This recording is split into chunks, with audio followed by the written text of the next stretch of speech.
In the harsh Wyoming Territory of 1898, where winter winds cut through a man's soul as sharp as any blade, the most unexpected love story was about to unfold. Silas Ward had built his cattle empire with ice in his veins and steel in his backbone. At 58, he was the kind of man who could stare down a charging bull without flinching, yet trembled at the thought of opening his heart again. When he rode into Gallows' Bluff that autumn day to collect an old debt, he never imagined he'd leave with 2 wives' middle-aged sisters whose drunken father had gambled them away like poker chips. But which sister would crack the frozen armor around his weathered heart? Before we jump back in, tell us where you're tuning in from, and if this story touches you, make sure you're subscribed, because tomorrow I've saved something extra special for you. The silver pocket watch in Silas Ward's vest had stopped ticking at exactly 3:47 on a Tuesday afternoon in March, 15 years past. He'd never bothered to have it fixed. Some things, he figured, were meant to stay broken. Dawn crept across the high prairie like a cautious animal, painting the endless grassland in shades of amber and gold. From the wide porch of his ranch house, Silas watched the sun climb over the Absaroka Range, the same ritual he'd performed every morning for the better part of 3 decades. The September air carried the crisp promise of winter, and he could smell the sage and sweetgrass that stretched beyond the horizon. His ranch spread across 20,000 acres of the finest grazing land in Carbon County, carved from wilderness by his own calloused hands and stubborn will. The brand burned into every fence post a simple W enclosed in a circle told the story of a man who'd started with nothing but a borrowed horse and a dream bigger than the Montana sky. Silas had been 17 when he first rode into Wyoming Territory, carrying everything he owned in a canvas sack tied behind his saddle. His father had been a sharecropper in Missouri, bent double by debt and broken dreams, and Silas had sworn he'd never bow his head to another man's fortune. The land had been unforgiving in those early years, testing him with blizzards that froze cattle standing upright and summers that baked the earth hard as brick. But Silas had endured. More than endured, he'd thrived. He'd learned to read the weather in the way clouds gathered over distant peaks, to judge the quality of grass by the sound it made under his boots.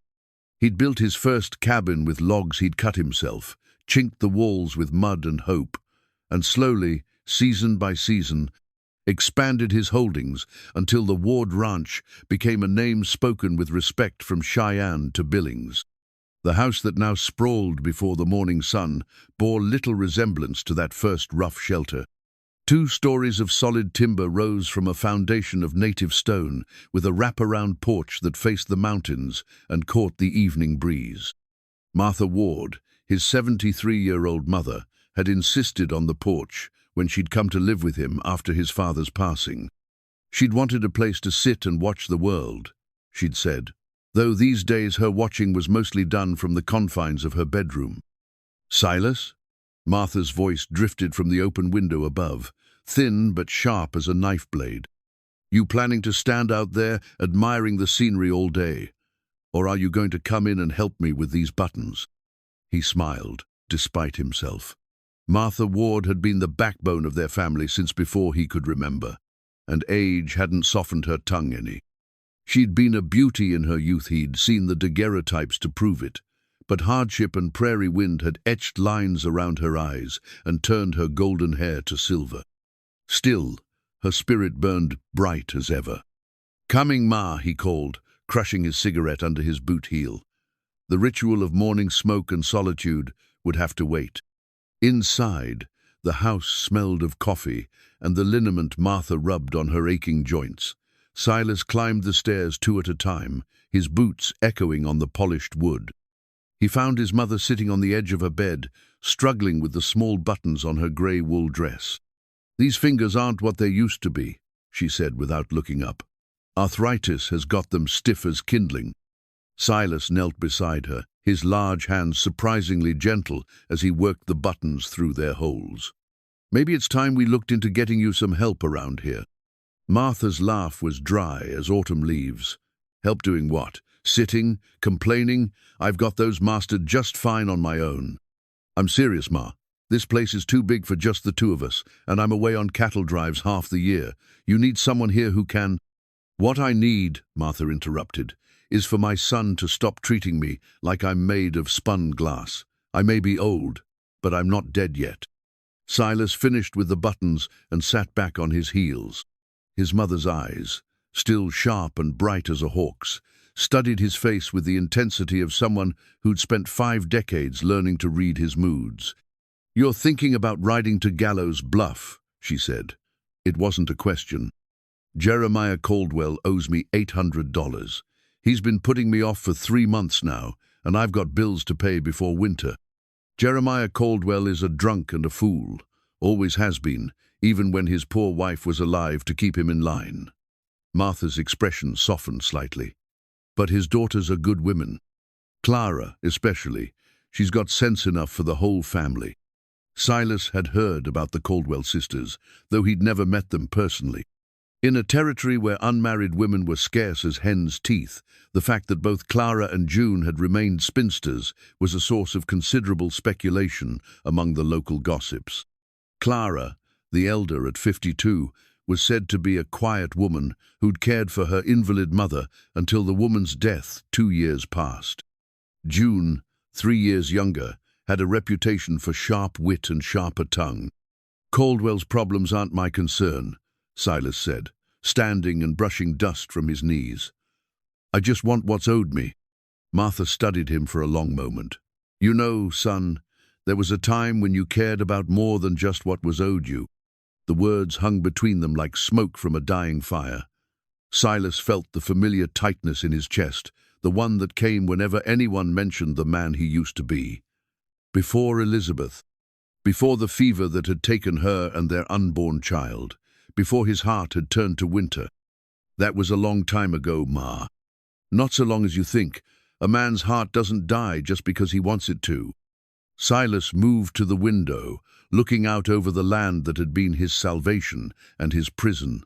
In the distance, his hired hands were moving cattle to the lower pastures, preparing for the long journey to market.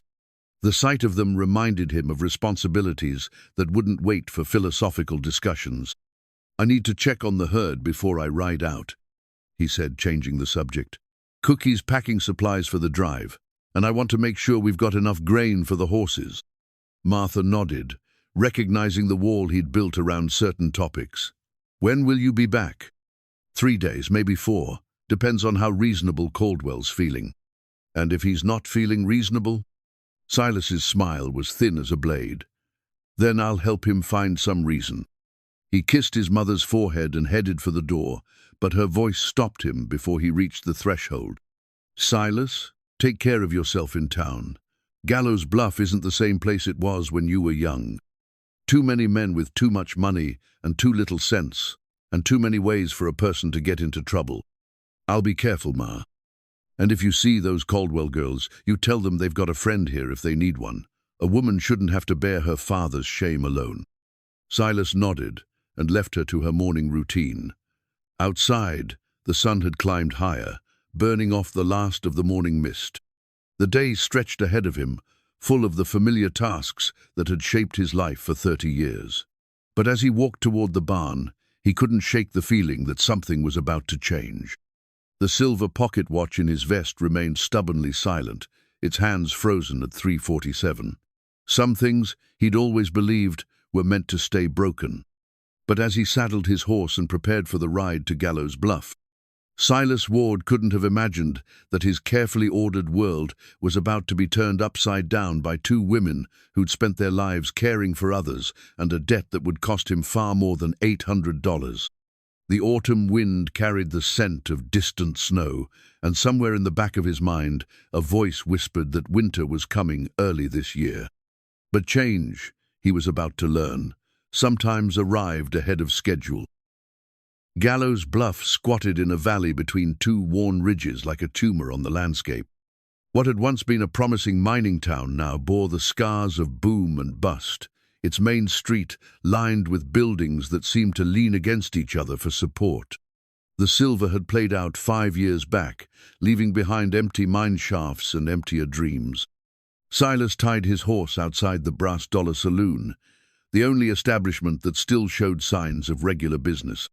Through the grimy windows, he could see oil lamps burning even in the afternoon light, and hear the low murmur of voices punctuated by the occasional clink of glasses.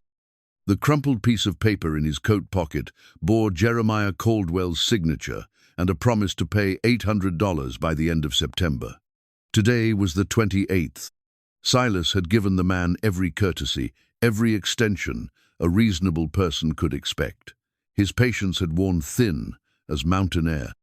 Inside the saloon, the air was thick with tobacco smoke and the sour smell of spilled whiskey. A handful of miners and drifters nursed their drinks at scattered tables, their conversations dying to whispers as Silas entered. His reputation had preceded him even in a place like Gallows, Bluff. People knew the name Silas Ward. He found Jeremiah Caldwell at a corner table, hunched over a glass of amber liquid like a man trying to disappear into it. At 61, Caldwell had the hollow look of someone who'd lost more than he could afford to lose. His clothes, once fine, now hung loose on his diminished frame, and his hands shook slightly as he raised the glass to his lips. "Caldwell," Silas said, pulling out a chair without invitation. Jeremiah looked up with eyes that struggled to focus. "Ward, I was wondering when you'd come calling. September's almost over. Time to settle accounts." "About that," Jeremiah's voice cracked like old leather. "I've had some setbacks. The mine closed earlier than expected, and the railroad's not paying what they promised for the right-of-way." Silas studied the man across from him. He'd known Jeremiah Caldwell for the better part of 20 years, had watched him transform from a moderately successful mine owner to the broken shell sitting before him now. The change had accelerated after his wife Sarah's death. Grief and guilt had driven him to seek comfort in the bottle, and the bottle had consumed what the grief hadn't already destroyed. "I've heard the excuses before, Jeremiah. I need payment, not explanations." I know, and you'll get it. I just need..." "What you need is to face facts. You're broke." The words hung in the smoky air between them. Jeremiah's face crumpled, and for a moment Silas saw not the debtor who'd been avoiding him, but a man drowning in circumstances beyond his control. "My daughters," Jeremiah whispered, "Clara and June.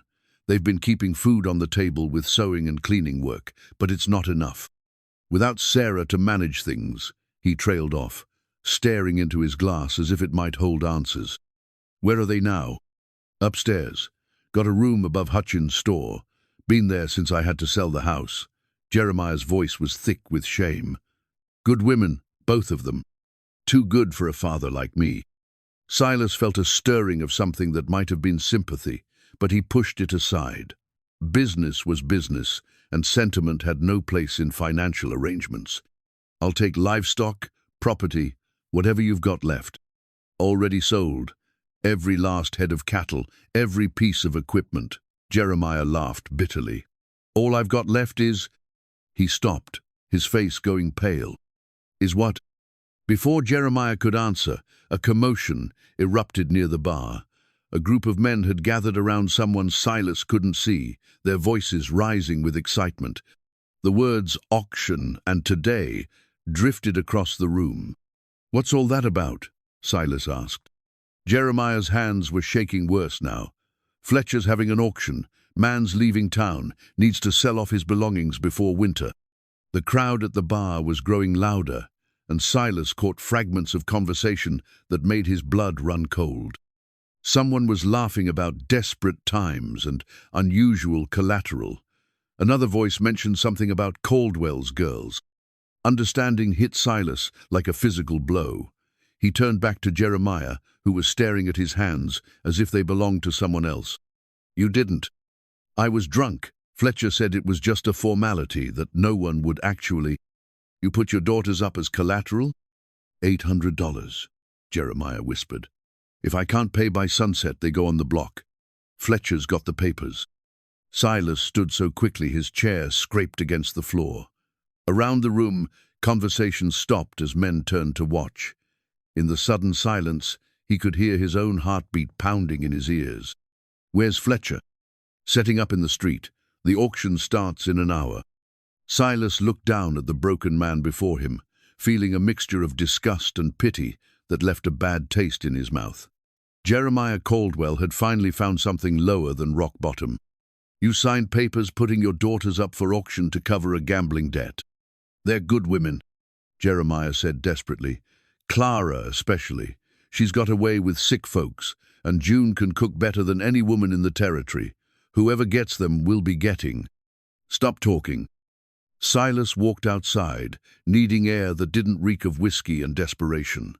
The autumn sun was already beginning its descent toward the western mountains, painting the sky in shades of amber and rose. In the street, men were setting up a makeshift platform using wooden crates and planks. Thomas Fletcher, the town's unofficial auctioneer, was arranging papers on a small table. He looked up as Silas approached, his face brightening with the anticipation of profit. "Mr. Ward, didn't expect to see you at our little gathering.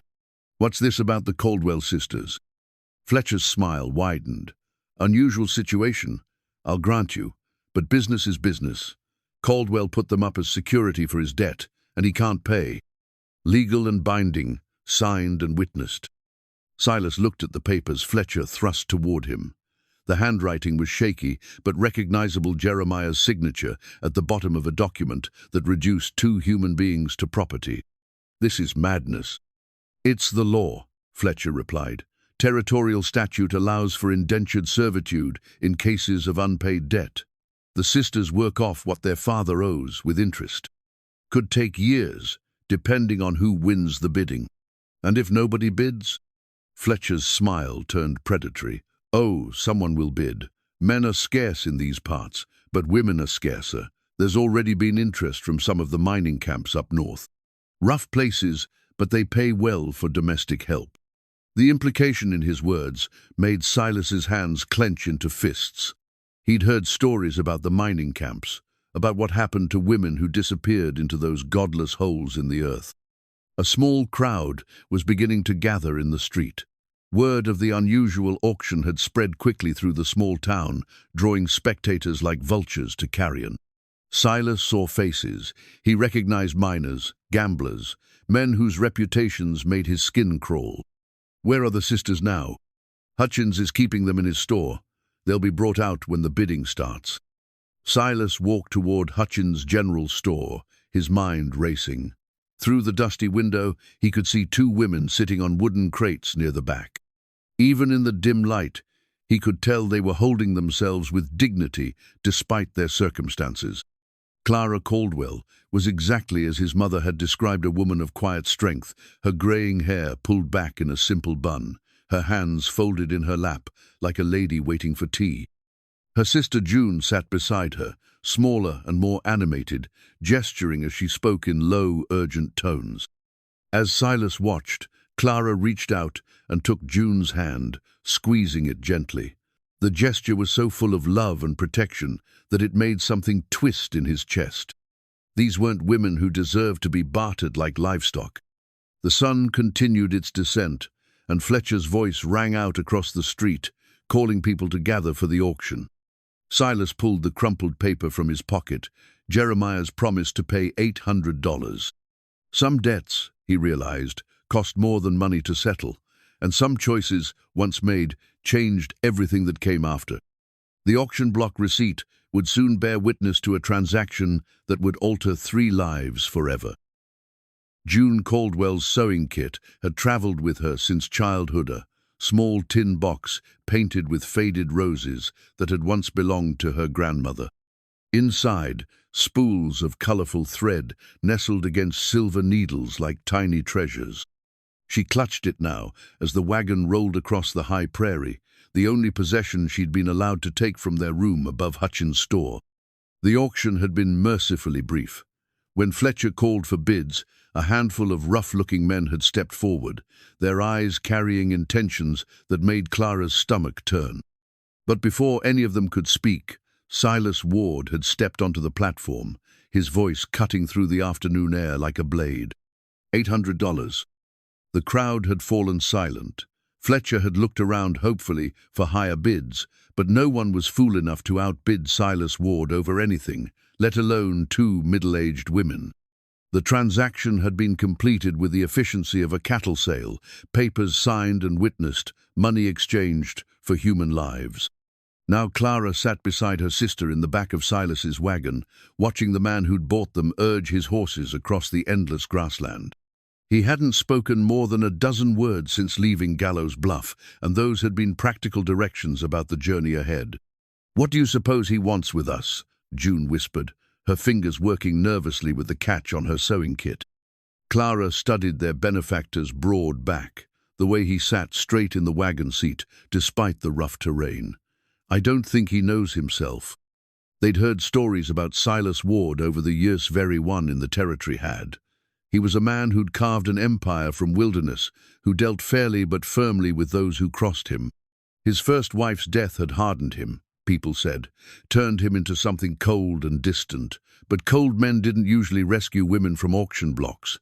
The wagon crested a low hill, and Clara's breath caught in her throat. Spread before them was a sight that made her forget her worries about their uncertain future. The Ward Ranch stretched to the horizon, a patchwork of green pastures divided by split-rail fences and dotted with grazing cattle. In the center of it all stood a house that looked like something from a picture book too, stories of honey-colored logs with a wraparound porch that faced the distant mountains. "Lord have mercy," June breathed. "It's beautiful." Silas glanced back at them for the first time since leaving town. "It's home," he said simply. As they drew closer, Clara could see details that spoke of care and prosperity. The porch railings were painted white as fresh snow. Flower boxes under the windows held the last blooms of autumn, and smoke rose from the chimney in a straight line against the blue sky. This wasn't just a house, it was a home someone had loved. "Mr. Ward," Clara said carefully, "we need to understand what you expect from us." He pulled the wagon to a stop in front of the porch and turned to face them fully for the first time. Up close, Clara could see the lines that years of sun and wind had etched around his grey eyes, the threads of silver in his dark hair. He was handsome, in the weathered way of men who'd spent their lives outdoors, but there was something guarded in his expression. "You'll help care for my mother and manage the household. In return, you'll have food, shelter, and safety. Nothing more complicated than that." "And the debt?" June asked. "How long before?" "There is no debt. What happened in town stays in town." Before either sister could respond, the front door opened, and an elderly woman appeared on the porch. She was small and sharp-featured, with silver hair pulled back in a neat bun, and eyes that missed nothing. "About time you got back," Martha Ward called. "I was beginning to think you'd gotten lost." "Ma, these are the Caldwell sisters, Clara and June." Martha's gaze swept over them, taking in their worn but clean dresses, their careful posture, the way Clara's arm protectively circled June's shoulders. Whatever she saw seemed to satisfy her. "Well, don't just sit there in the wagon like bumps on a log. Come inside before you catch your death." Clara climbed down from the wagon, her legs stiff from the long ride. The boards of the porch were solid under her feet, and she caught the scent of pine from the logs that formed the house's walls. Through the open door, she glimpsed polished wood floors and furniture that spoke of comfort rather than luxury. "Ma'am," she said to Martha, "we're grateful for your hospitality, but we want you to know we'll earn our keep. We're not charity cases." Martha's laugh was sharp as a bird's call. "Charity? Girl, do you see this place? I've been trying to manage it with arthritis in my hands and a son who thinks domestic arrangements take care of themselves. If anyone's doing charity here, it's you two." June stepped forward, clutching her sewing kit. "I can cook and mend, and Clara's got away with sick folks. We won't be a burden." "I should hope not. Now come in before the evening chill sets in. Silas, bring their things." "This is all we have," Clara said, gesturing to the small bundle of clothes they'd carried from town. Martha's expression softened slightly. "Well then, we'll have to see about getting you properly situated. Can't have women living in my house without decent clothes and necessary things." Inside, The house was even more impressive than Clara had expected. The front room was spacious and warm, with a stone fireplace that dominated one wall and comfortable furniture arranged for conversation. Braided rugs covered the polished floors, and oil paintings of mountain scenes hung on the log walls. "The kitchen's through there," Martha said, pointing toward the back of the house. "2 bedrooms upstairs on the left side, you can take those. Silas has the room on the right, and I'm downstairs behind the kitchen. Easier on these old bones than climbing stairs every day." Clara looked around, trying to absorb the reality of their situation. After years of cramped quarters and constant worry about money, the space and security felt almost overwhelming. "Mrs. Ward," she began, "your son told us we'd be helping care for you. Are you unwell?" "Unwell," Martha snorted. "I'm 70, 3 years old and tough as rawhide, but my hands don't work like they used to, and there's more house here than one old woman can manage. Plus, Silas is away on cattle drives half the year, and I get tired of my own company." June was examining the kitchen, running her fingers over the cast-iron stove and the long wooden table that dominated the center of the room. "This is a wonderful kitchen. You could feed an army from here. Had to during roundup season. Sometimes we've got 20 hired hands coming through, all of them hungry as wolves." Clara felt some of the tension in her shoulders begin to ease. This wasn't what she'd expected when they'd climbed into Silas Ward's wagon. The man himself remained an enigma, distant but not unkind, practical but not ungenerous. And his mother was clearly a woman of strong opinions and stronger will. "We'll do our best to be helpful," Clara said. "See that you do, and the first thing you can help with is supper. I've got a pot roast that needs tending, and these hands aren't steady enough for proper biscuits anymore." As evening settled over the ranch, Clara found herself standing at the kitchen window, watching Silas tend to his horses in the corral. He moved with the easy confidence of a man completely at home with animals, speaking to them in low tones as he checked their hooves and brushed their coats. "He's a good man," Martha said, appearing beside her with a cup of coffee. "Harder than he needs to be sometimes, but good." "What happened to his wife?" Martha's expression grew distant. "Elizabeth died of fever 7 years ago, her and the baby she was carrying. Silas has been winter ever since." Clara watched as Silas finished with the horses and walked toward the house, his shoulders straight despite the weight he carried. She understood something about winter, about the way grief could freeze a person's heart until they forgot how to feel warmth. "Maybe it's time for spring," she said quietly. Martha smiled for the first time since they'd arrived. "Maybe it is at that." Martha's wedding ring quilt lay spread across the wooden frame in the front room, its intricate pattern of interlocking circles half finished after 7 years of neglect. The fabric had been carefully chosen blues and whites that would have complemented Elizabeth Ward's fair coloring, but the project had been abandoned the day fever claimed Silas's young wife. Clara discovered it on her 3rd morning at the ranch, while dusting the furniture in the early light. The morning routine had already begun to feel natural, rising before dawn to start the coffee, checking on Martha's comfort, beginning the day's household tasks, while June hummed softly over breakfast preparations. "I started that for Elizabeth," Martha said from the doorway, her voice soft with memory. "Every mother-in-law makes a wedding ring quilt for her son's bride. It's tradition." Clara traced one of the careful stitches with her fingertip. The workmanship was exquisite, each tiny stitch perfectly placed. "It's beautiful work." "Was going to be. Never could bring myself to finish it after." Martha's voice trailed off. "Seemed wrong, somehow. Like finishing it would mean accepting she was really gone." Through the window, Clara could see Silas moving between the corrals, checking on the cattle that would soon be driven to market. The past 3 days had established a careful rhythm between them all. Silas was polite but distant, treating the sisters with the same courteous efficiency he showed his hired hands. Clara managed the household and Martha's care, while June transformed the kitchen into a place of warmth and laughter. "Martha," Clara said carefully, "would you mind if I asked about the cattle drive? How long will Silas be away?" 6 weeks, maybe more. Depends on the weather and how the cattle handle the trail." He takes them to the railhead in Cheyenne, then has business in Denver before coming home. Martha settled into her favorite chair, her movements careful but determined. It's hard on him, leaving the ranch for so long, but it's the only way to get fair prices for the stock. Clara had noticed the tension in Silas's shoulders, the way he studied the western sky each evening, as if reading weather patterns weeks in advance. The weight of responsibility for such a large operation showed in every line of his face. "Will you be all right here with just us?" Martha's laugh was dry but affectionate. "Girl, I've been managing this ranch since before you were born. A few weeks without Silas won't kill me. Besides, I'll have you and June to keep me company." June appeared in the doorway, wiping flour from her hands on her apron.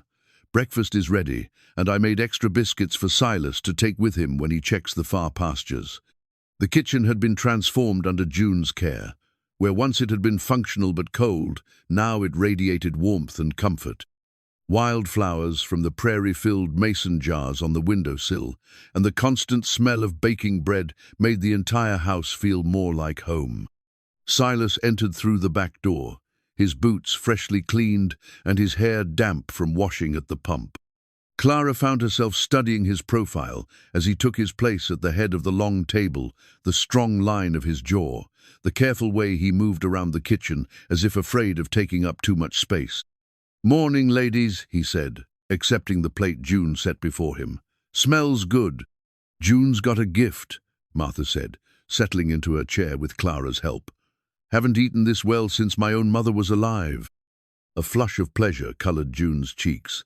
"It's nothing special, just good ingredients and time to do things properly." Clara watched the interplay between them all, noting how June's natural cheerfulness seemed to soften some of the edges around Silas's reserve. He wasn't immune to her sister's charm. She could see it in the way his expression relaxed when June laughed, in the small smile that sometimes tugged at the corner of his mouth. "I'll be riding out after breakfast," Silas said. "Need to check the fences in the north pasture before we move the herd. Won't be back until evening." "Take some of June's biscuits with you," Martha suggested, "and that jar of preserves she made yesterday." "I can pack you a proper lunch," June offered. "No sense riding all day on an empty stomach." Clara saw something flicker across Silas's face of surprise, perhaps at being cared for in such small ways. It occurred to her that he'd been managing alone for so long that simple gestures of domestic care had become foreign to him. "That would be appreciated," he said carefully. After breakfast, Clara helped Martha with her morning routine, while June packed a lunch for Silas. The older woman moved slowly but steadily, her arthritis worse in the cool morning air, but her spirit undiminished. "He's getting used to having you here," Martha observed as they watched Silas accept the food package from June. "I can see it in the way he carries himself, less like he's bracing for the next blow. We've been here less than a week. Sometimes that's all it takes.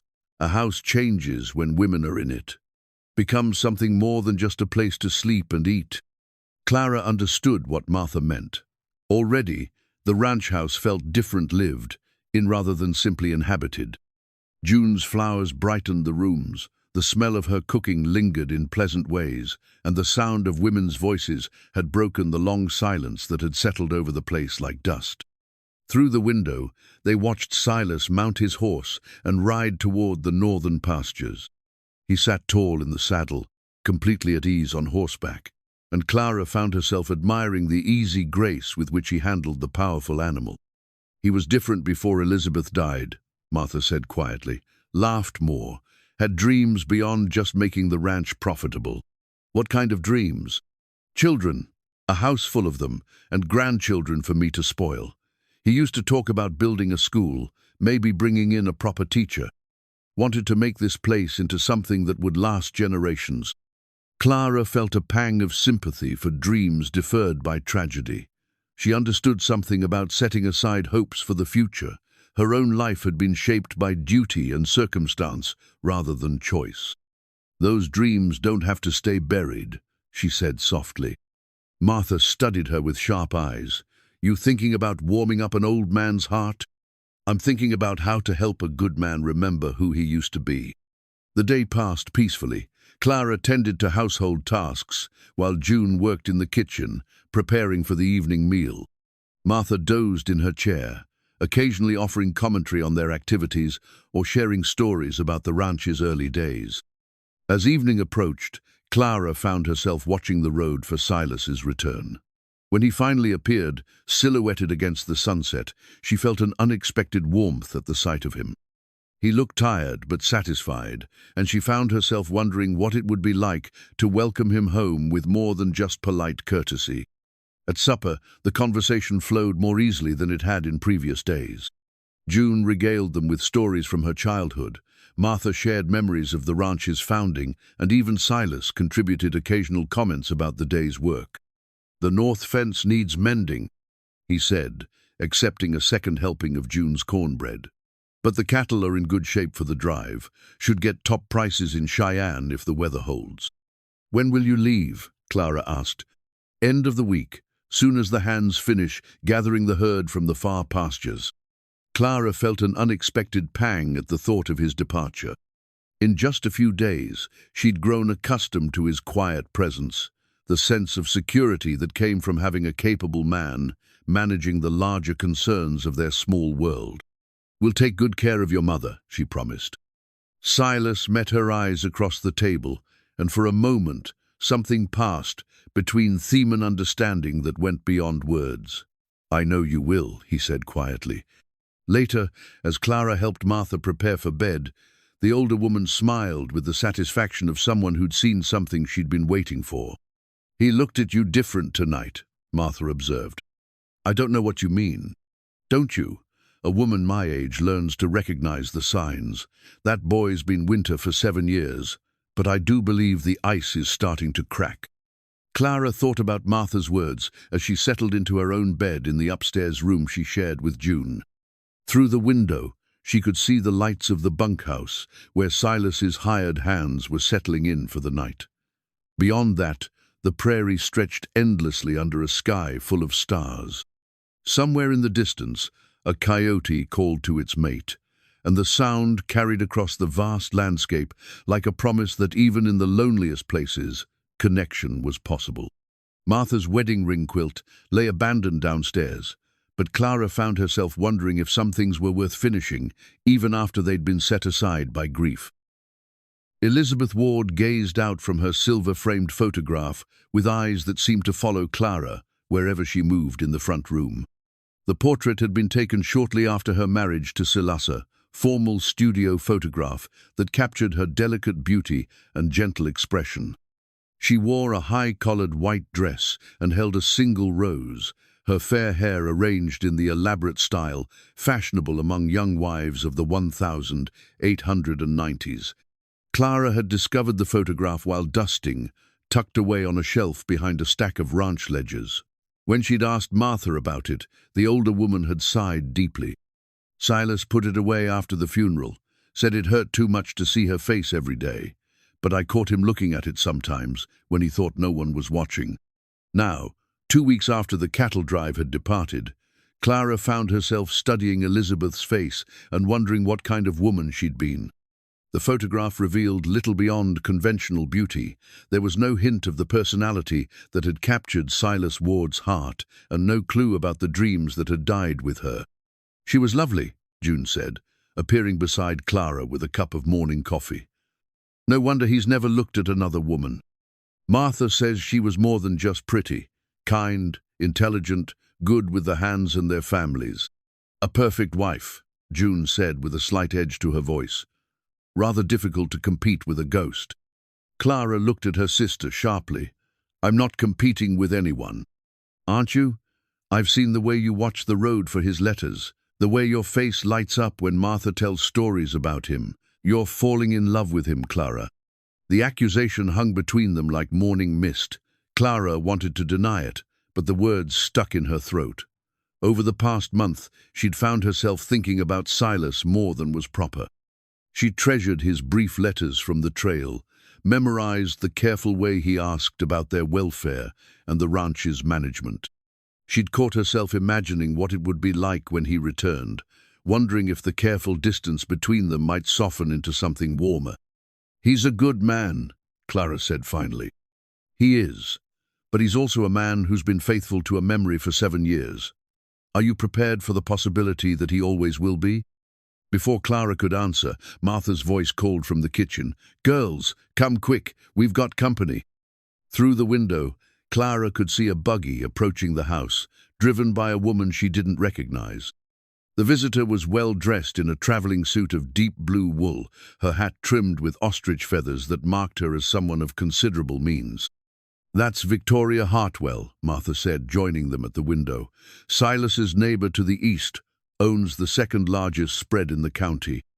Clara had heard the name mentioned in conversations among the ranch hands. Victoria Hartwell was a widow who'd inherited her husband's property 5 years earlier and had proven herself capable of running it alone. She was also, according to local gossip, a woman with her sights set on Silas Ward. Victoria climbed down from her buggy with practiced ease, her movements confident and assured. She was perhaps 40 years old, with dark hair and striking features that spoke of intelligence and determination. Her clothes were fashionable and expensive, her bearing that of a woman accustomed to getting what she wanted. "Mrs. Hartwell," Martha said as she opened the door, "what brings you calling?"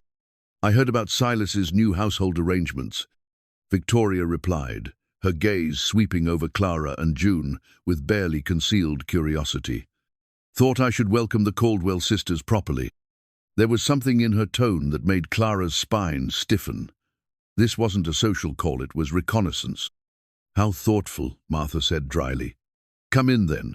June's just finished making fresh coffee." In the front room, Victoria settled herself in Martha's favorite chair, as if she belonged there. Her eyes took in every detail: the wildflowers June had arranged, the way Clara had reorganized the bookshelf, the general air of domestic comfort that had settled over the house. "Such a shame about your father," Victoria said, accepting a cup of coffee from June. "Gambling is such a destructive vice, but how fortunate that Silas was able to help you out of your difficulties." The words were sympathetic, but the undertone was clear. Victoria Hartwell knew exactly how the Caldwell sisters had come to be at the Ward Ranch, and she wasn't above using that knowledge as a weapon. "Mr. Ward has been very generous," Clara replied carefully. "Oh, I'm sure he has. Silas always had a soft spot for charity cases." Victoria's smile was sharp as a blade. "Though I do hope you understand that his kindness shouldn't be mistaken for anything more permanent. Men like Silas don't typically make lasting commitments to women of uncertain circumstances." The insult was delivered with such polished cruelty that for a moment Clara couldn't breathe. Beside her, June's face had gone white with anger, and Martha's expression had turned to ice. "Mrs. Hartwell," Martha said, her voice dangerously quiet, "I think there's been a misunderstanding." "Has there? I merely wanted to make sure these ladies understand their position here. Temporary employees, essentially. I'd hate for them to develop inappropriate expectations." Clara found her voice at last.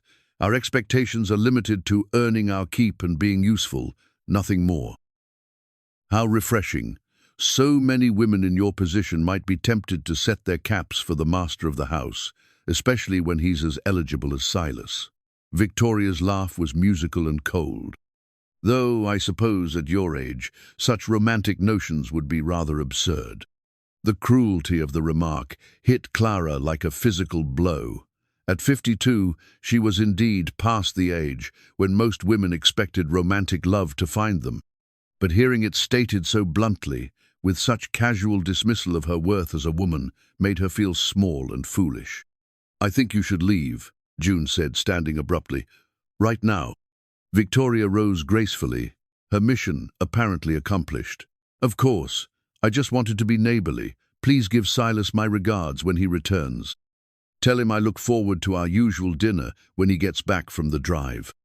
After she left, the three women sat in silence, the poison of her words settling into the room like smoke. Clara felt something vital had been damaged, not just her pride, but the fragile hope she'd been nurturing without even realizing it. "Don't listen to her," Martha said fiercely. "Victoria Hartwell has been trying to sink her claws into Silas for years. She's afraid of competition." "Competition?" Clara laughed bitterly. "Look at me, Martha. Look at her. There's no competition there.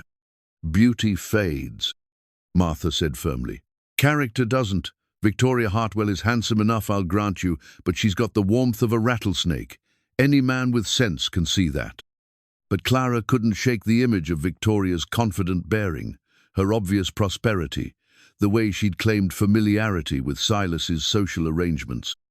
Their usual dinner suggested an intimacy that made Clara's chest tight with something she didn't want to name. That evening, as autumn deepened into the promise of winter, Clara stood on the porch watching the sunset paint the mountains in shades of gold and crimson. The beauty of the landscape usually soothed her, but tonight it only emphasized how small and insignificant she felt in the vastness of the territory.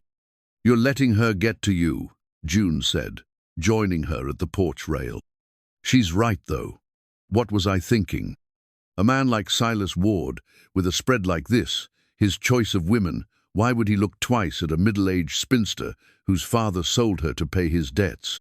Because you're worth looking at," June said fiercely.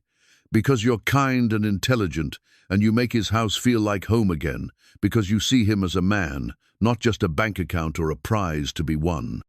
Clara wanted to believe her sister's words, but Victoria's poison had taken root. She thought about Elizabeth's photograph, about the young woman's delicate beauty, and the love story cut short by tragedy. How could she compete with a memory that had been perfected by grief? A week later, a letter arrived from Silas. Martha read it aloud at breakfast, her voice carrying news of successful sales and good weather for the return journey.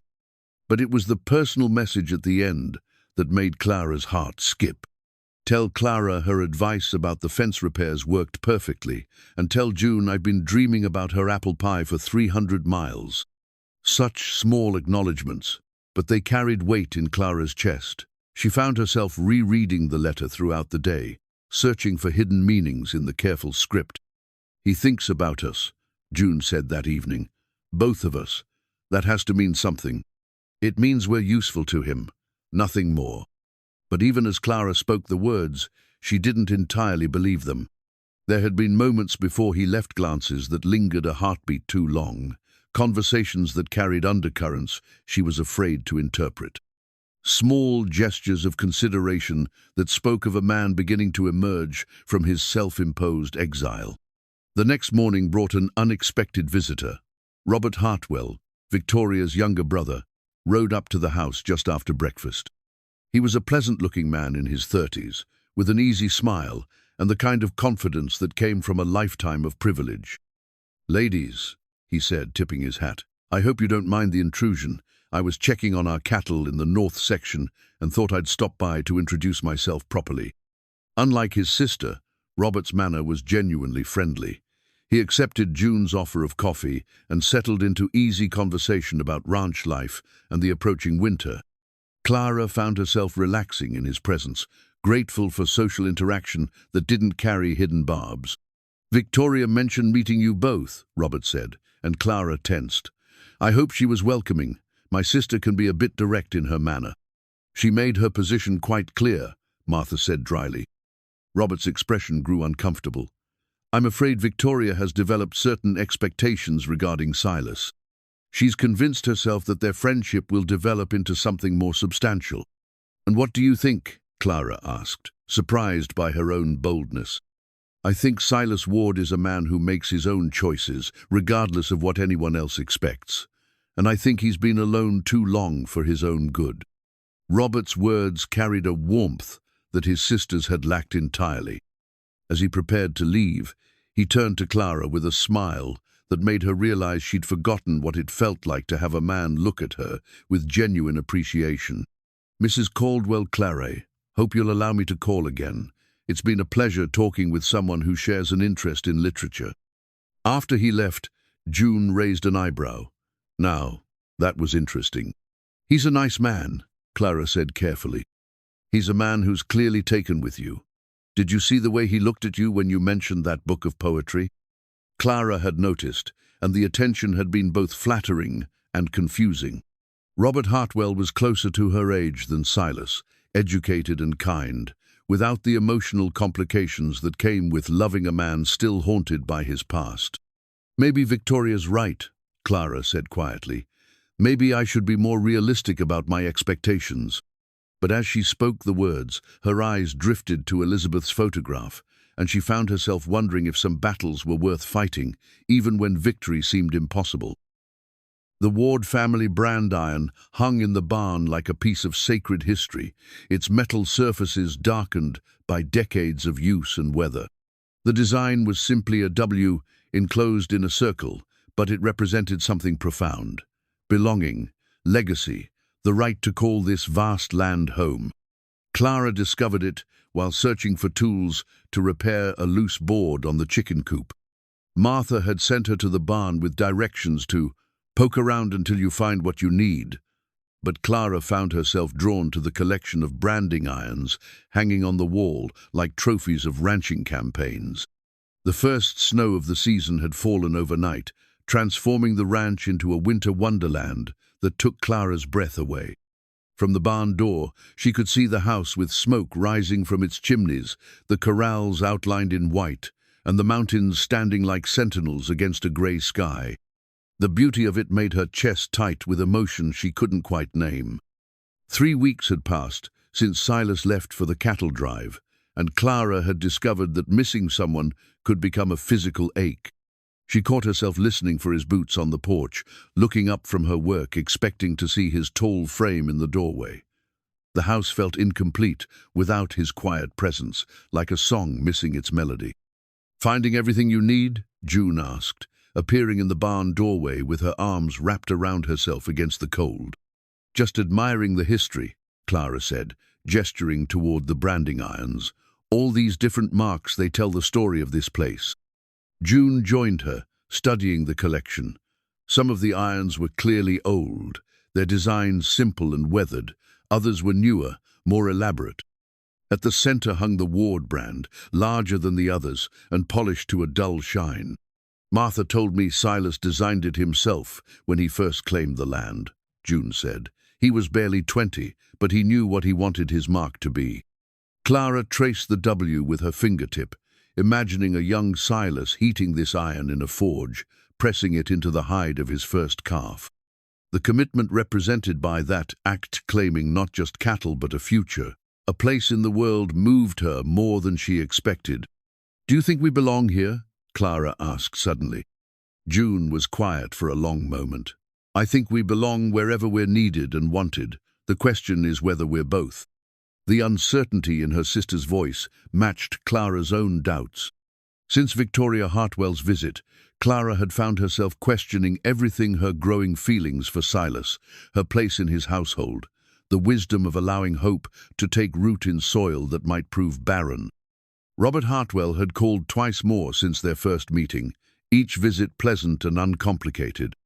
He brought books to share, news from other parts of the territory, and conversation that made Clara feel valued as a woman rather than simply useful as a housekeeper. His attention was flattering and safe, free from the emotional complexity that came with caring for a man whose heart might forever belong to the dead. "Robert asked if he could escort me to the church social next week," Clara said, testing the words aloud. "And what did you tell him?" "That I'd think about it." June studied her sister's face with the insight born of a lifetime of shared confidences. "You're afraid. I'm practical. Robert is a good man who could offer me a stable future. Silas is the man you love."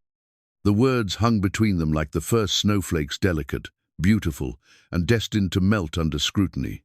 Clara wanted to deny them, but honesty had always been a cornerstone of her relationship with June. "It doesn't matter what I feel. Love isn't always enough to bridge the distance between what is and what could be. Sometimes it's the only thing that can." They returned to the house to find Martha struggling with the coffee pot, her arthritic hands fumbling with the metal handle. Clara hurried to help, noting the way Martha's movements had become more labored in recent weeks. "This weather's hard on my joints," Martha admitted, settling into her chair with visible relief. "Makes me feel every one of my 73 years. Clara poured coffee for all three of them, the domestic routine as natural now as breathing. The kitchen had become the heart of their small household, a place where the day's work was planned and the evening's conversation flowed. She'd grown to love these quiet moments when the outside world seemed far away and their unconventional family felt solid and real. "Any word from Silas?" Clara asked, though she knew Martha would have shared any news immediately.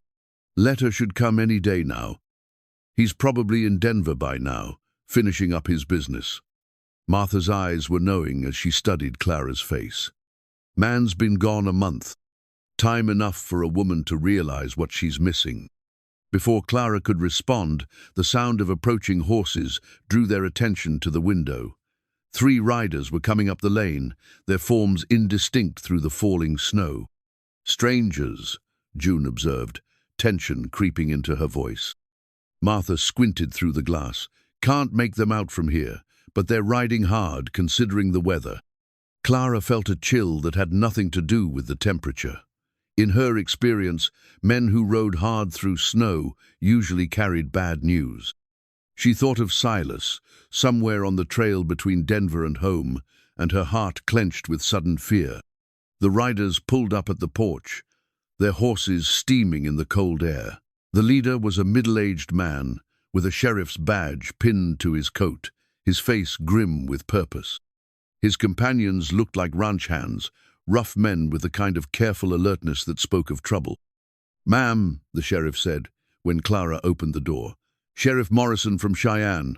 I need to speak with someone about Silas Ward." Clara's world tilted dangerously. "What's happened? Is he—" "He's alive, but there's been trouble. Cattle rustlers hit his herd 3 days out of Denver. Silas and his men fought them off, but he took a bullet in the shoulder.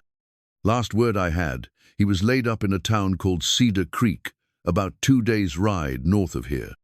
Relief and terror warred in Clara's chest. Alive but hurt, safe but not home. "How bad is the injury?" Martha asked, her voice steady despite the fear in her eyes. "Don't rightly know, ma'am. The man who brought word said he was conscious and talking, but that's all I can tell you." Clara's mind raced through possibilities, each more frightening than the last. Shoulder wounds could be simple or deadly, depending on what the bullet had hit. Infection was always a danger, especially in rough frontier towns without proper medical care. "We need to go to him," she said, the decision forming even as she spoke. "Clara," June said urgently, "it's 2 days' ride in this weather. You don't even know exactly where he is." "I know someone who might," Martha said quietly. "Robert Hartwell. He knows every town and trail between here and Denver. If anyone can get you to Cedar Creek safely, it's him."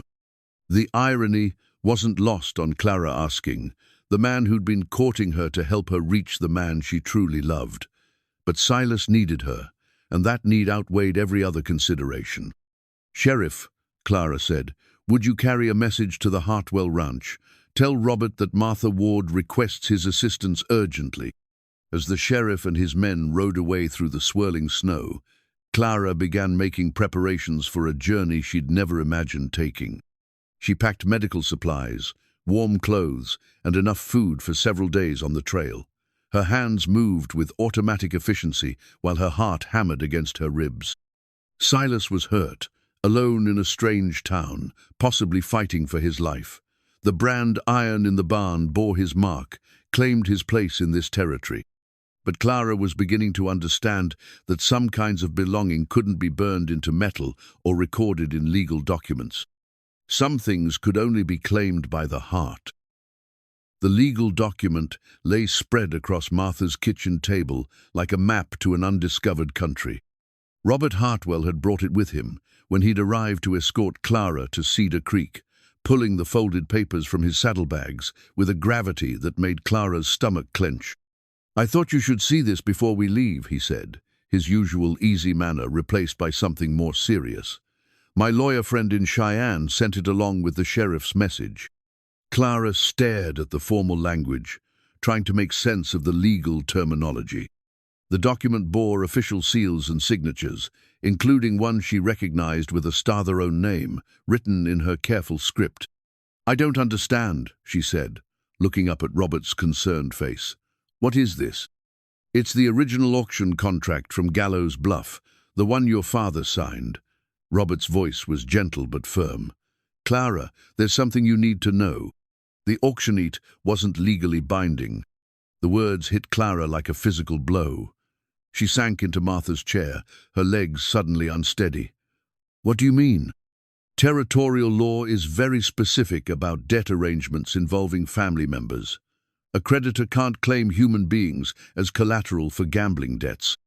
The whole transaction was invalid from the moment it was signed. June had gone white as fresh snow. But Silas paid $800 for your freedom, not your ownership. He couldn't have owned you, even if he'd wanted to. You've been free to leave from the very first day. Martha was studying the document with sharp eyes, her expression unreadable. Does Silas know about this? I'm not certain. He might have acted purely on instinct that day, or he might have known the legal realities and chosen to help anyway. Either way, the result is the same. You're here by choice, not obligation. Clara's mind reeled as the implications crashed over her like a winter avalanche. Every day she'd spent at the ranch, every moment of growing attachment, every careful boundary she'd maintained out of gratitude for his charity. All of it had been based on a false premise.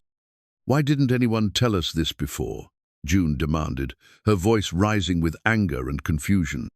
Because most people in Gallows Bluff don't understand territorial law any better than you did. Fletcher certainly didn't thought he was conducting a legitimate auction.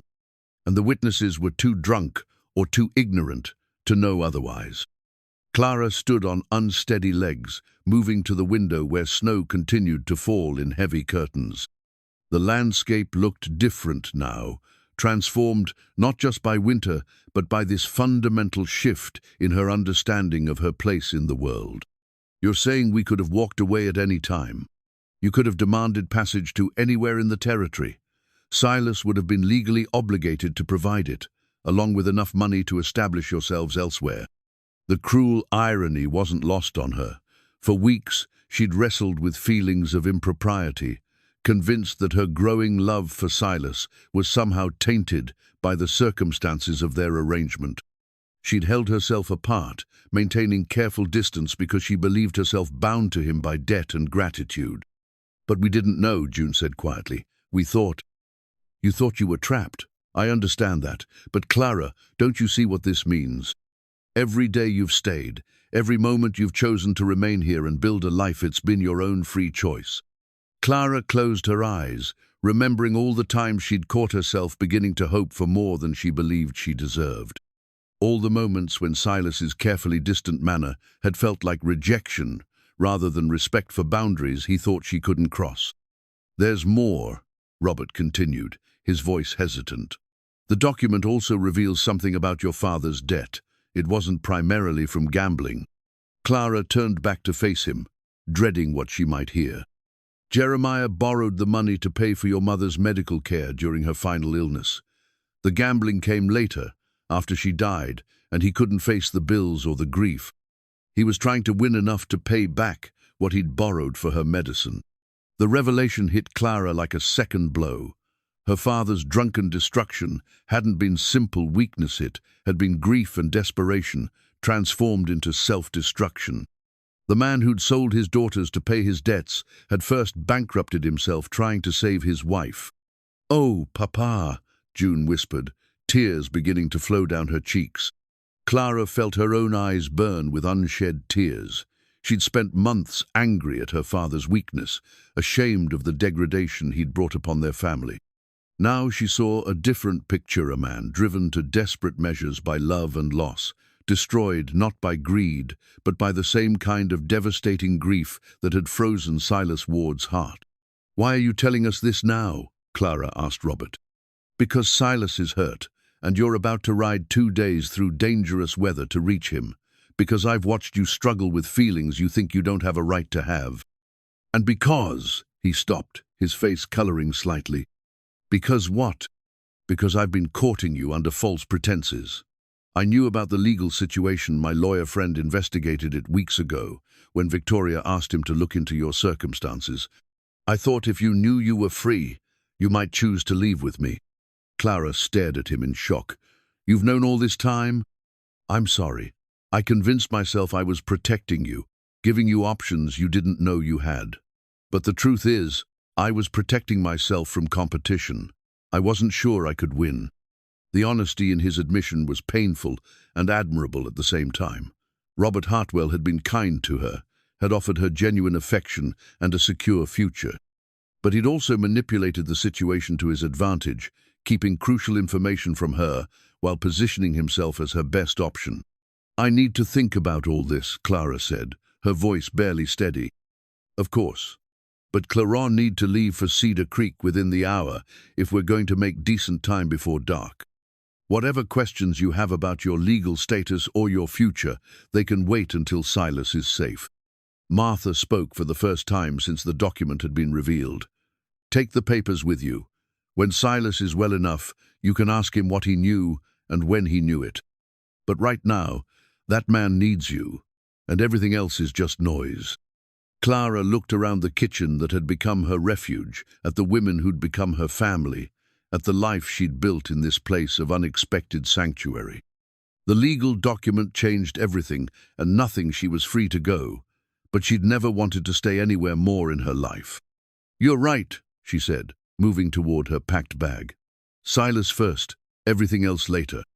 As they prepared to leave, June pulled Clara aside. "What will you do? About Robert?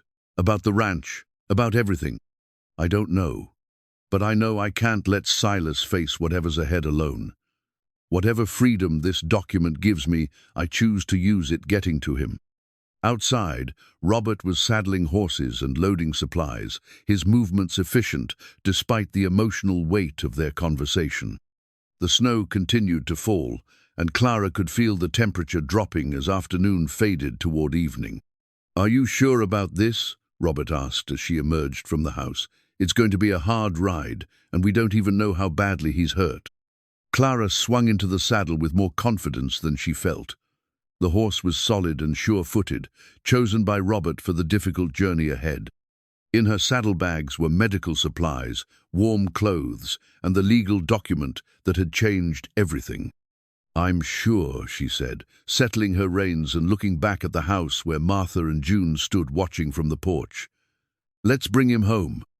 As they rode away into the swirling snow, Clara carried with her the knowledge that for the first time in her adult life, she was making a choice based purely on what her heart demanded.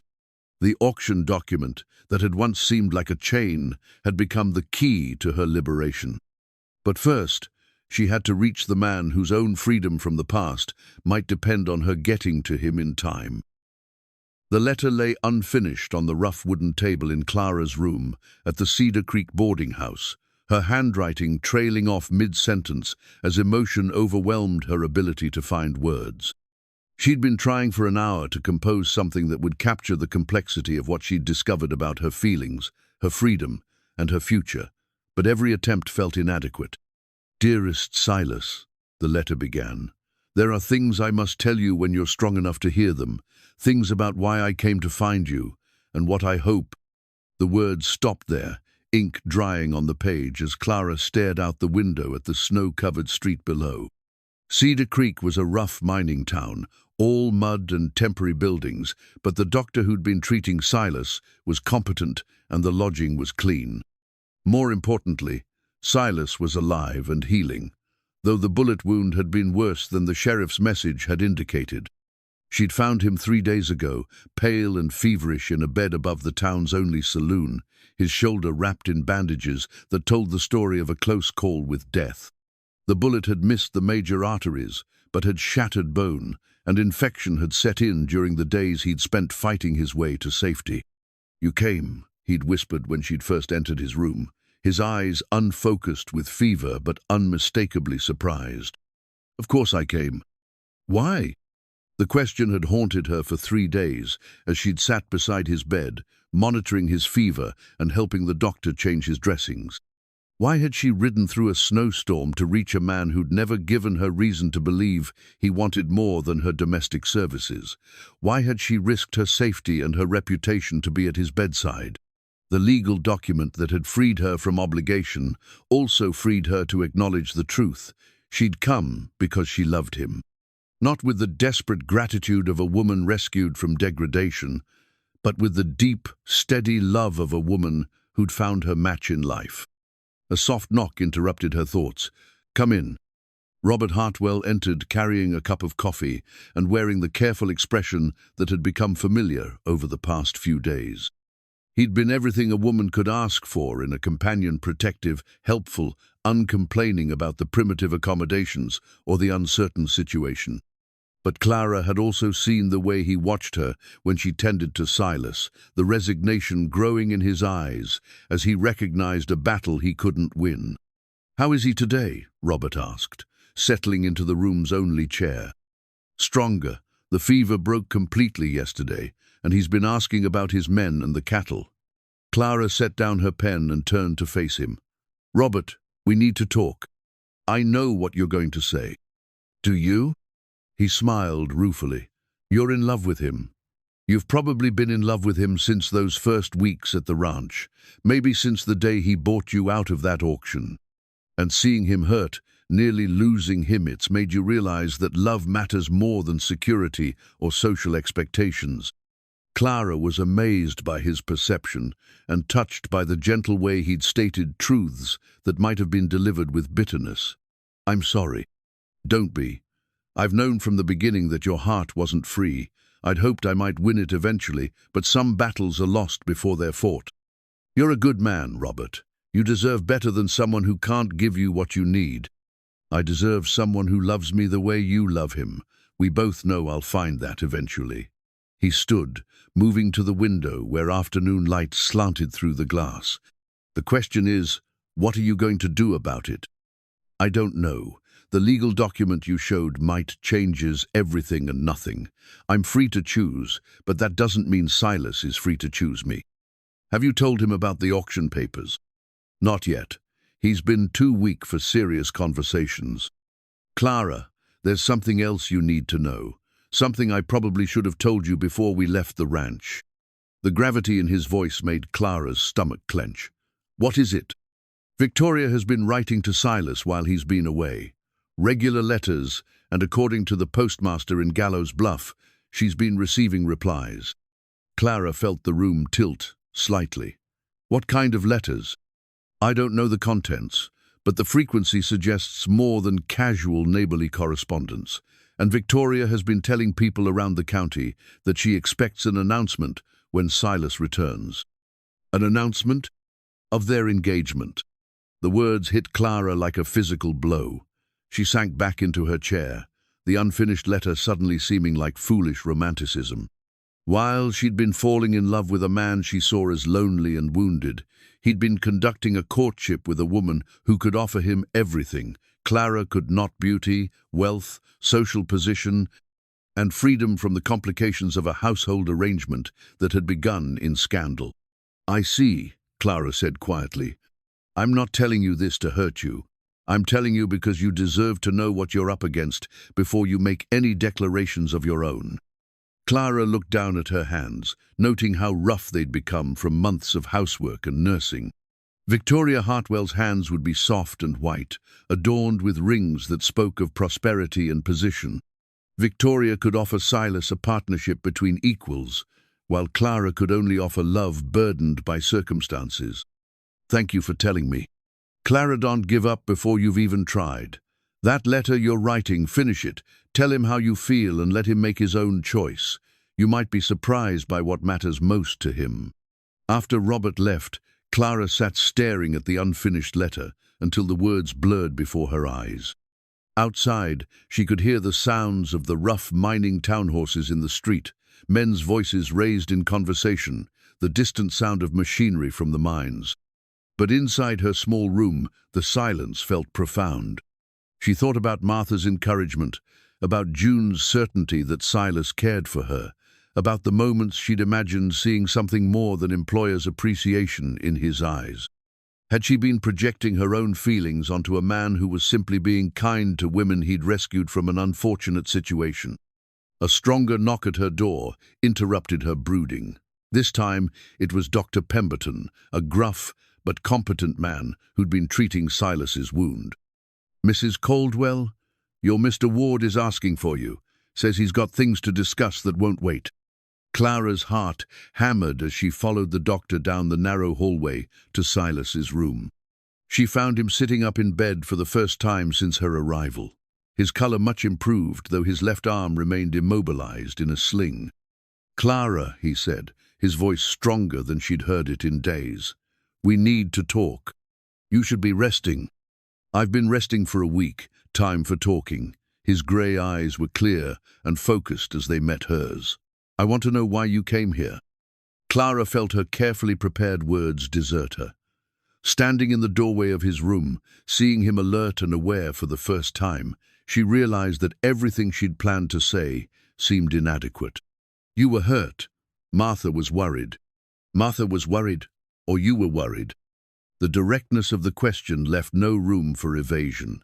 Clara stepped into the room, closing the door behind her, and moved to the chair beside his bed. The space felt intimate and charged with possibilities she wasn't sure she was brave enough to explore. "I was worried," she admitted. "When the sheriff said you'd been shot, I couldn't bear the thought of you being alone and hurt." "Why?" "Because—" Clara stopped, her courage failing her at the crucial moment. "Because you care about me." It wasn't a question, and the certainty in his voice made Clara's chest tight with emotion. "Yes, the way I care about you." Clara's eyes flew to his face, searching for confirmation of what she thought she'd heard. "Silas, I've been lying here for days thinking about what matters most, about what I want my life to look like when I'm well enough to live it again." He shifted in the bed, wincing slightly as the movement pulled at his wounded shoulder. "Clara, there are things I need to tell you, about the auction, about why I really brought you and June to the ranch." Clara's heart began to race. "What things?" "The truth about what I knew and when I knew it. The truth about what I've been feeling and what I've been too afraid to say." Outside, the afternoon light was beginning to fade, and Clara could hear the wind picking up, promising another night of snow. But inside the small room, sitting beside the bed of the man she loved, she felt as if she were standing at the edge of a cliff, preparing to either fly or fall. "Tell me," she whispered. The ranch house keys lay heavy in Silas's uninjured hand, their brass surfaces worn smooth by years of use. He'd carried them in his pocket since the day he'd inherited the ranch from the previous owner, but they'd never felt as significant as they did in this moment, symbols of home, belonging, and the choice to invite someone into the most intimate spaces of his life. "I knew," Silas said quietly, his voice steady despite the magnitude of what he was revealing. "About the auction being illegal, about you being free to leave any time you wanted. I knew from the first day." Clara felt the air leave her lungs in a rush. "You knew?" "My lawyer in Cheyenne sent word 3 days after I brought you home. The auction was a sham, legally speaking. You and June could have demanded I arrange passage anywhere in the territory, along with enough money to start over." The small room seemed to spin around Clara as the implications crashed over her. Every careful boundary she'd maintained, every moment of holding herself apart, because she believed she owed him, her presence, all of it had been unnecessary. "Why didn't you tell us?" Silas shifted against his pillows, his grey eyes never leaving her face. "Because I was afraid you'd leave." The simple honesty of his admission took Clara's breath away. This man who commanded respect across half the territory, who'd built an empire through sheer force of will, was confessing to fear of losing 2 women who'd brought light back into his carefully controlled world. "By the time I got that letter, you and June had already started to feel like home." Martha was laughing again for the first time since Elizabeth died. The house smelled like fresh bread and wildflowers. "I'd wake up in the morning actually looking forward to the day instead of just enduring it." Clara struggled to find her voice. "But you were always so distant, so careful to maintain boundaries." "Because I thought those boundaries were what you needed. I thought you stayed because you felt obligated, not because you wanted to. How could I tell you that you were free when your freedom might take you away from me?" The confession hung between them like a bridge Clara wasn't sure she was brave enough to cross. For months, they'd been dancing around feelings neither felt free to express, separated by misunderstandings and assumptions that had kept them achingly apart. "Silas," Clara began, then stopped as a commotion erupted in the hallway outside his room. Voices were raised in heated discussion, and Clara could hear Dr. Pemberton trying to calm someone down. A woman's voice, cultured and commanding, cut through the doctor's protests. "I don't care what you say about visiting hours. I've ridden 2 days through a blizzard to see him, and I'm not waiting in some filthy common room." Clara's blood turned to ice. Victoria Hartwell. "Clara," Silas said urgently, struggling to sit up straighter despite his injury. "Whatever she says, whatever claims she makes, let me handle this." Before Clara could respond, the door burst open without ceremony. Victoria Hartwell swept into the room like a force of nature, her traveling clothes expensive despite the rough journey, her dark hair perfectly arranged despite the weather. Her eyes took in the scene, Clara sitting beside Silas's bed, the intimate closeness of their conversation, and her expression hardened to granite. "Silas, thank God you're alive," Victoria said, rushing toward the bed with practiced grace. "When word reached me about the shooting, I was beside myself with worry." She moved to embrace him, but Silas held up his good hand to stop her, the gesture unmistakably protective rather than welcoming. "Victoria, I wasn't expecting you." "Of course you weren't. You're hurt and alone in this God-forsaken place." Victoria's gaze flicked dismissively toward Clara. "Though I see you haven't been entirely without assistance." The venom in her tone made Clara's spine stiffen, but she remained seated, waiting to see how Silas would handle the situation. "Clara rode through dangerous weather to help care for me," Silas said, his voice carrying a warning Victoria chose to ignore. "How devoted of her, but you don't need charity nursing anymore, darling. I'm here now, and I've made arrangements to have you moved to proper accommodations in Denver. My personal physician is standing by to provide the best medical care money can buy." "I'm not going to Denver." Victoria's confident smile faltered slightly. "Don't be ridiculous. You can't seriously intend to recover in this primitive place when—" "I'm going home, to my ranch, with Clara." The simple declaration hit the room like thunder. Victoria's face went white, then flushed with anger that made her beauty sharp and dangerous. "Silas, you're not thinking clearly. The injury, the medication, you're obviously confused about appropriate arrangements. This woman has no business." "This woman," Silas interrupted, his voice carrying the authority that had built his empire, "has every right to be here, more right than anyone else." Clara felt her heart hammering against her ribs as she watched the confrontation unfold. Victoria's confidence was cracking, revealing the desperation beneath her polished exterior. "We had an understanding," Victoria said, her voice rising. "Your letters, our conversations before you left for the cattle drive led me to believe that when you returned, we would announce our engagement." Clara felt the words hit her like physical blows. Letters, conversations, an understanding. Everything Robert had warned her about seemed to be true. But Silas's response was immediate and unequivocal. "We had no such understanding, Victoria. I've been clear about my intentions from the beginning." "Your intentions?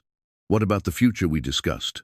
The merger of our properties, the political advantages, the social position we could achieve together." "I discussed business arrangements. You spoke of romance. I never encouraged your expectations." Victoria's mask of civilized behavior was slipping entirely. "And what can she offer you?" she demanded, gesturing toward Clara with unconcealed contempt. "A woman whose father sold her like livestock? A spinster with no property, no connections, no value beyond domestic service?" "Enough," Silas said, his voice deadly quiet.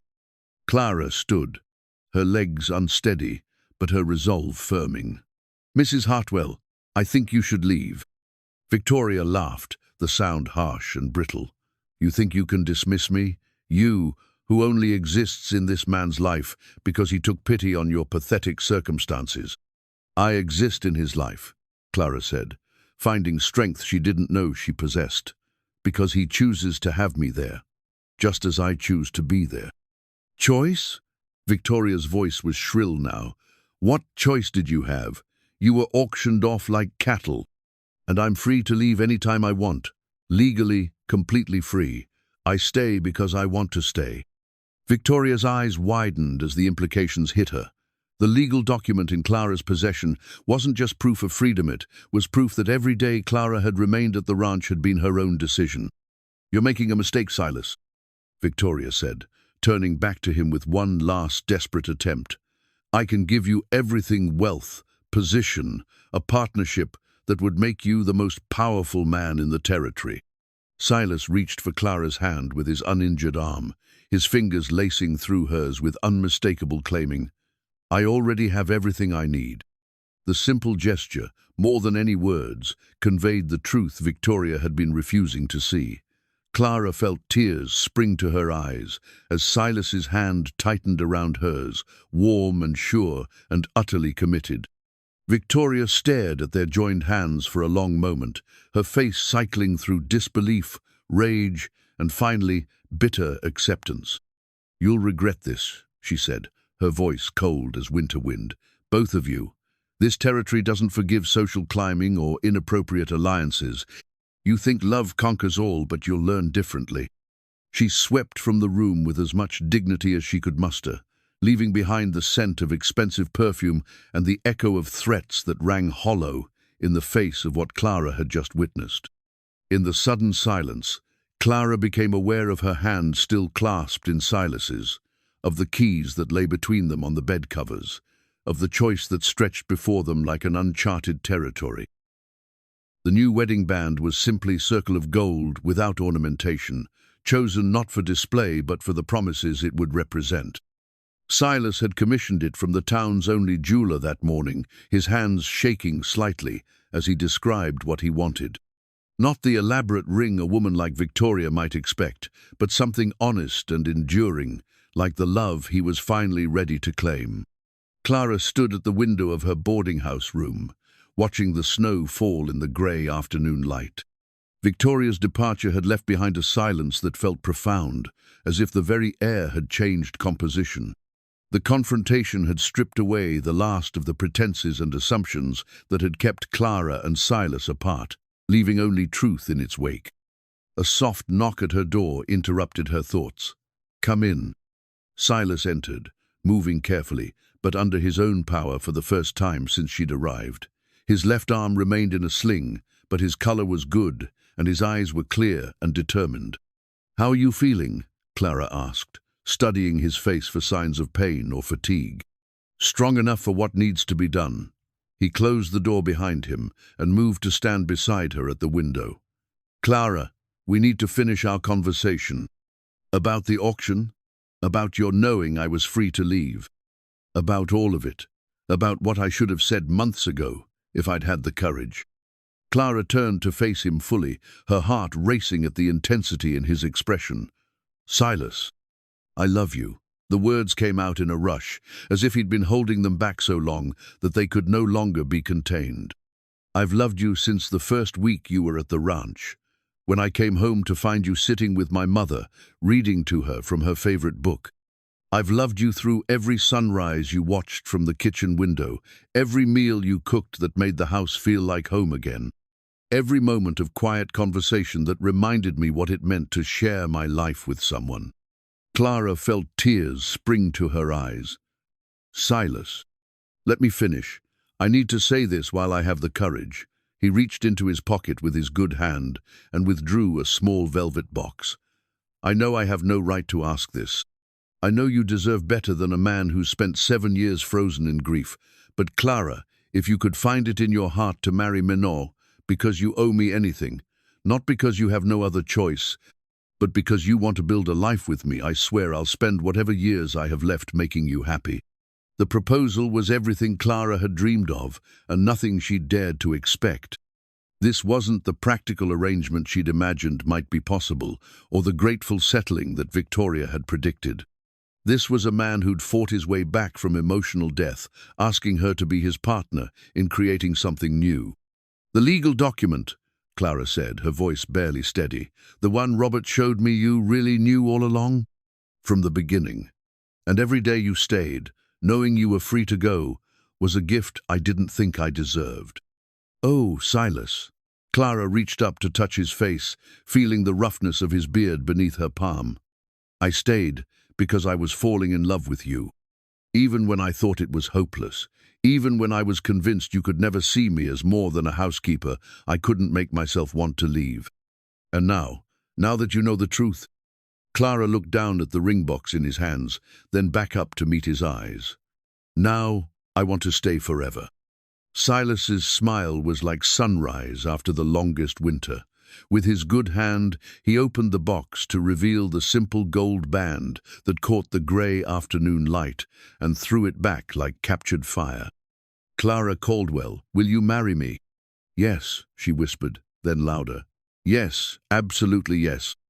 He slipped the ring onto her finger with reverent care, and Clara marveled at how right it felt, how complete.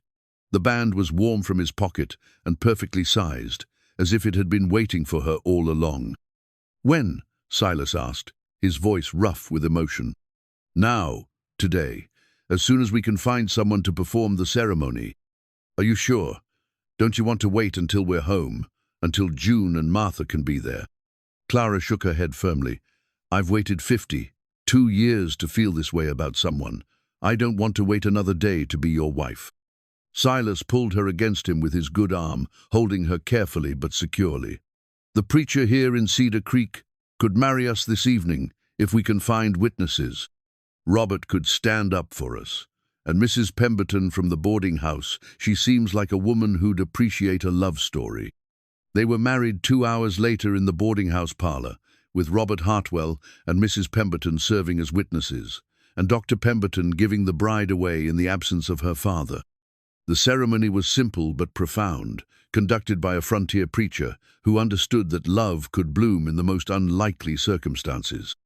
Clara wore her best dresser deep blue wool that brought out her ice and carried a small bouquet of winter wildflowers that Mrs. Pemberton had somehow procured, despite the season. Silas stood tall and proud despite his injury, his voice strong and sure as he spoke his vows. "I promise to love you in all seasons, through all circumstances, for all the years we're given," he said, his eyes never leaving her face.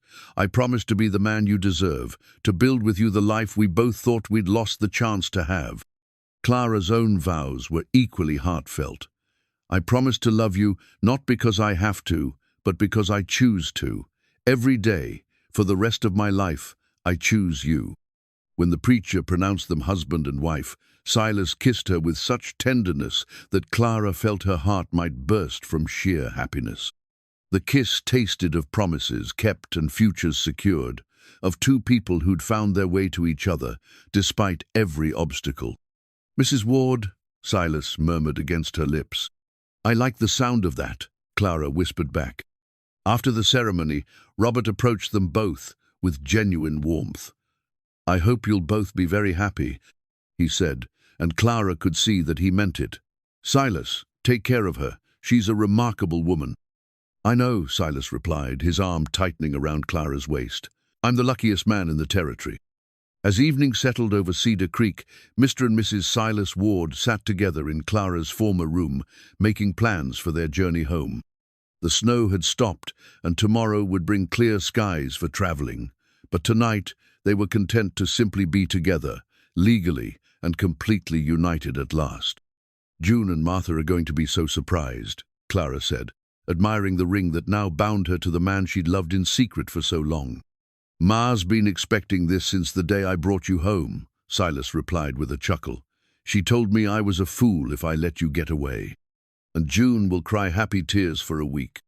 They talked late into the night, sharing dreams and making plans for their future together. The ranch would be their shared project now, a place where they could build the kind of life both had thought was beyond their reach. As Clara finally drifted off to sleep in her husband's arms, she marveled at how completely her world had changed. The auction that had seemed like the end of everything had instead been the beginning of the greatest love story of her life. The family photograph captured them all in a moment of perfect contentment. Silas and Clara seated in the center, his hand resting protectively on her shoulder, June standing behind them with her characteristic smile, and Martha in her wheelchair to one side, her eyes bright with satisfaction. The photographer had traveled from Cheyenne, especially for the occasion, and the formal portrait would become a treasured record of the Ward family, as it had been transformed by love and choice. 6 months had passed since the wedding in Cedar Creek, and spring had returned to the Wyoming high country with a vengeance. The prairie was carpeted with wildflowers, the cattle were fat and healthy, and the ranch house had never felt more like home. Clara stood on the front porch in the golden light of early evening, watching Silas and his men work with the horses in the corral, marveling at how completely her life had changed. Martha had passed peacefully in her sleep 3 weeks after their return from Cedar Creek, surrounded by the family she'd helped create. Her final words had been a whispered "about time" to Clara, and her smile had been radiant with contentment. They'd buried her in the ranch cemetery beside Silas's father, and Clara had felt the weight of legacy settling around her shoulders like a comfortable shawl. "She looks happy, doesn't she?" June said, appearing beside Clara with 2 cups of coffee. She was referring to the photograph they'd received that morning, but Clara knew she meant more than just the captured image. "We all do," Clara replied, accepting the coffee gratefully. Even Martha managed to look pleased with herself. She was pleased with herself. She spent 30 years trying to get Silas to find someone worthy of him, and she succeeded. Clara smiled at the memory of Martha's satisfaction during those final weeks. The older woman had taken enormous pride in the transformation of her son, in the way he'd emerged from his long winter into a spring more glorious than anyone had dared to hope. "Any word from Robert?" Clara asked. "A letter came yesterday. He's engaged to that schoolteacher from Laramie, one he met at the church social last month. Says she's pretty and intelligent and laughs at his terrible jokes. I'm glad. He deserves someone who can love him completely." June nodded, her expression thoughtful. "We all got our happy endings, didn't we? Even Victoria, in a way." Victoria Hartwell had surprised everyone by announcing her engagement to a wealthy rancher from Colorado, just 2 months after the scene in Cedar Creek. The match was apparently everything she'd wanted: money, position, and social prominence. Her parting gift to the county had been a series of pointed remarks about unfortunate alliances and social climbing, but no one had paid much attention to a woman who was clearly bitter about losing a prize she'd never really possessed. "Speaking of happy endings," June continued with a sly smile, "have you told Silas yet?" Clara's hand moved instinctively to her still flat belly, where new life was beginning to grow. The doctor from Cheyenne had confirmed what she'd suspected for weeks at 52. She was going to have a baby. The possibility had seemed so remote that she'd dismissed the early signs, but nature had apparently decided that love could create miracles at any age. "I'm waiting for the right moment. What could be more right than a beautiful evening with your husband of 6 months and a future that stretches ahead like an open road?" Clara looked toward the corral, where Silas was gentling a young stallion, his movements patient and sure, despite the lingering stiffness in his wounded shoulder. He'd healed completely from the bullet wound, but more importantly, he'd healed from the deeper injuries that grief had inflicted on his heart. "I want to tell him when we're alone, this new sit's going to change everything." "It's going to complete everything," June corrected gently. "You know, he's wanted children since he was young enough to dream about the future." Clara did know. In the long conversations that had filled their evenings since their marriage, Silas had shared his early dreams of a house full of children and the dynasty he'd once hoped to build. The loss of Elizabeth and their unborn child had buried those dreams so deep he'd thought they were dead forever. As if sensing her gaze, Silas looked up from his work and smiled the warm, unguarded smile that was still new enough to make Clara's heart skip. He said something to his men and began walking toward the house, his long stride eating up the distance between them. "I'll leave you to your conversation," June said, squeezing Clara's shoulder before disappearing into the house. Silas climbed the porch steps and pulled Clara into his arms, spinning her around, despite her laughing protests.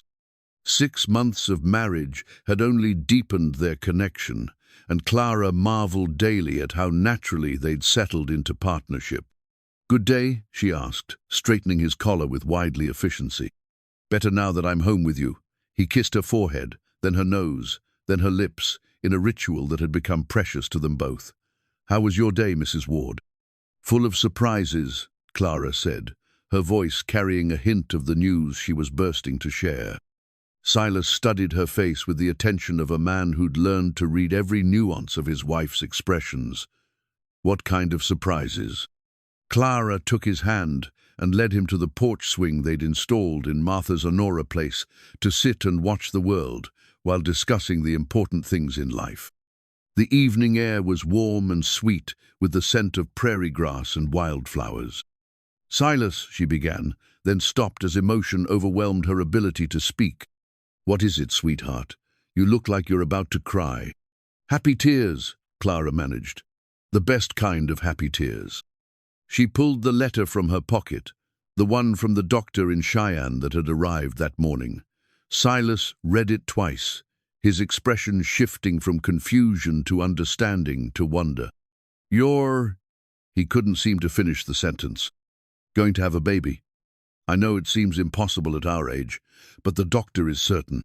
Silas set the letter aside and pulled Clara against him, holding her as if she were made of spun glass and infinite value.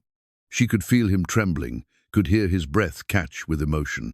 "I thought that dream was dead," he whispered against her hair. "I thought I'd lost my chance at being a father." "Life has a way of surprising us with second chances," Clara said, her own voice thick with tears. "Martha always said that love could create miracles." They sat together on the swing as the sun set behind the mountains, talking about names and nurseries and the future they would build together.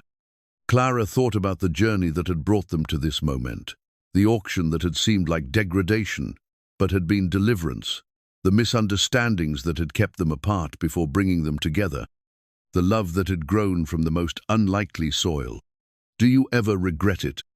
Silas asked as stars began to appear in the darkening sky. "Staying with a broken-down old rancher instead of choosing someone like Robert, who could have given you an easier life?" Clara looked at her husband, this man who'd rescued her from desperation, and then discovered she was rescuing him in return, and felt her heart overflow with certainty. "Never, not for a single moment. You gave me everything I never knew. I wanted a home, a family, a love story I thought only existed in books." "I love you, Clara Ward." "I love you too, Silas Ward, forever and always." As they sat together in the gathering dusk, surrounded by the land they'd claimed and been claimed by, Clara marveled at the unexpected paths that led to happiness. The silver pocket watch in Silas's vest had begun ticking again. She'd had it repaired as a wedding gift, and its steady rhythm marked time moving forward rather than standing still. In the distance, cattle lowed softly in the pastures, and June's laughter drifted from the kitchen where she was preparing supper. The ranch house glowed with warm light, and Clara could smell bread baking and coffee, brewing the sense of home and belonging.